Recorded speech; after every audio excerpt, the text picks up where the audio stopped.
तो अब हमें प्रूव करना है सेम प्रोसेस से, सेम 3 स्टेप्स को फॉलो करते हुए by the principle of mathematical induction.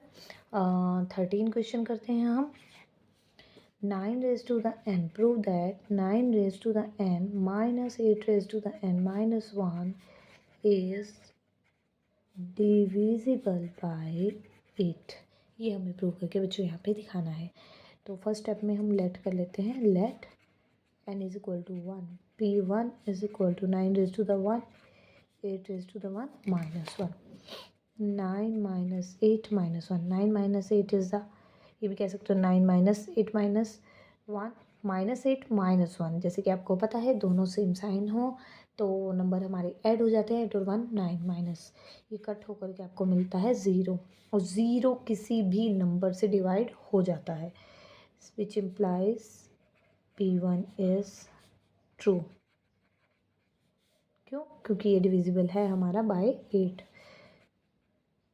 अब let n is equal to k and pk is divisible by 8, या फिर pk इज ट्रू। ठीक है बच्चों, क्लियर है आपको? n is equal to k है तो pk is equal to 9 raise to the k 8 raise to the k minus 1 and it is equal to divisible by 8 है तो हम इसको मल्टीपल भी शो कर सकते हैं। 8m let 9 raise to the k minus 8k raise to the minus 1 is equal to 8m। ठीक है, ये हमने लेट कर लिया है और pk हमारा ट्रू है, pk इज ट्रू हियर। अब हमारा last step, most important step जो है वो है third step, let n is equal to k plus 1। तो स्टेटमेंट हो जाती है pk प्लस 1। हम अब यहाँ पर भी स्टेटमेंट में भी पुट कर देते हैं, it is to the k plus 1 minus 1। Separate कर दीजिए बच्चों, 9 raise to the k into 9 की पावर आप 1 लिखेंगे, ये इसी तरह से 8 रेज टू द k है और 8 की पावर 1 है और माइनस का 1। अब देखिए आप, तो अब हम यहाँ पर कन्वर्ट कर देते हैं 9 रेज टू द k 9। अब बच्चों थोड़ा सा इजी करने के लिए आपको इसको रिप्लेस करने के बजाय इन दोनों स्टेप को चेंज करना होगा।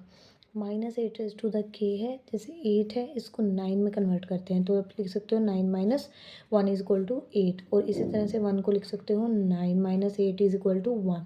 तो ये दो चेंजेस हमने इसमें किए हैं।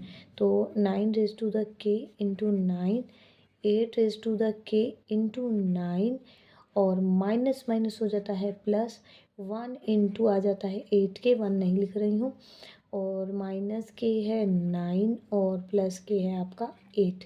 अब आपको 3 स्टेप उठाने हैं जिसमें आपका 9 आ रहा है कॉमन। एक तो ये स्टेप है, एक ये स्टेप है, एक ये। आपको अब समझ में आएगा कि मैंने ऐसा किया क्यों था। आप ये स्टेप लीजिए, इसमें से 9 कॉमन लीजिए, ये बचता है आपका 9 के, 9 बाहर आ चुका है, इसमें से बचता है आपका माइनस के 8 के, और यहाँ से आपका बचता है माइनस के 1 क्योंकि आप 9 ले चुके हो कॉमन। तो अब बचे हैं स्टेप, एक हो गया है 1 2 और 3, ये स्टेप हो चुके हैं। बाकी के 2 स्टेप हमारे पास अभी एज इट इज़ पड़े हैं। ठीक है, यहाँ से आपको दिखाना है डिविजिबल बाय 8। ये हमने यहाँ पर इसको कन्वर्ट करके 8 का मल्टीपल बना दिया है, यानी कि p के स्टेटमेंट जैसा बना दिया है। तो यहाँ से आप लिख भी सकते हो, ये है आपकी p के स्टेटमेंट ऐसे, ये आपकी आ गई है p के स्टेटमेंट। अब यहाँ से बच्चों आपको 8 का डिविजिबल दिखाना है, यानी 8 कॉमन ले सकते हैं हम इन दोनों में से। 8 कॉमन लोगे तो एक पावर हो जाएगी कम क्योंकि आप ऑलरेडी बाहर ले चुके हो, और यहाँ से आ जाएगा 1, 8 1 जा 8। तो 8 हमने यहाँ से कॉमन ले लिया है, 9, और ये आपका है ऑलरेडी 8 का मल्टीपल। तो यहाँ पे आप इसको लिख सकते हो 8m, और प्लस में आपका आ जाता है 8 into 8 raise to the k minus 1 plus 1। तो हम यहाँ से क्या करते हैं, 8 ले लेते हैं कॉमन, ये आपका दोनों का आ जाता है कॉमन। तो यहाँ बचता है आपका 9m और प्लस में, और ये देखिए 8 दोनों बाहर हैं, 8 यहाँ से बाहर हुआ तो ये बचा आपका 9m, ये बाहर हुआ तो आपका यहाँ रिमेनिंग पार्ट है बच्चों 8 raise to the k minus 1 और साथ में प्लस 1, ये दोनों हमने कॉमन ले लिए। तो ये आपकी ओवरऑल स्टेटमेंट 8 का मल्टीपल हो गई है।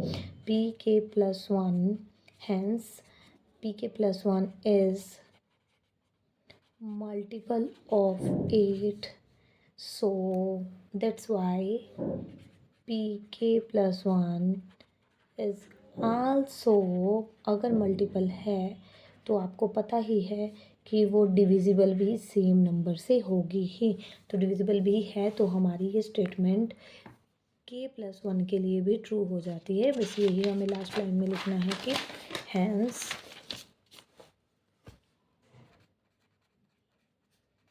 pk plus 1 is proved by principle of mathematical induction for given statement.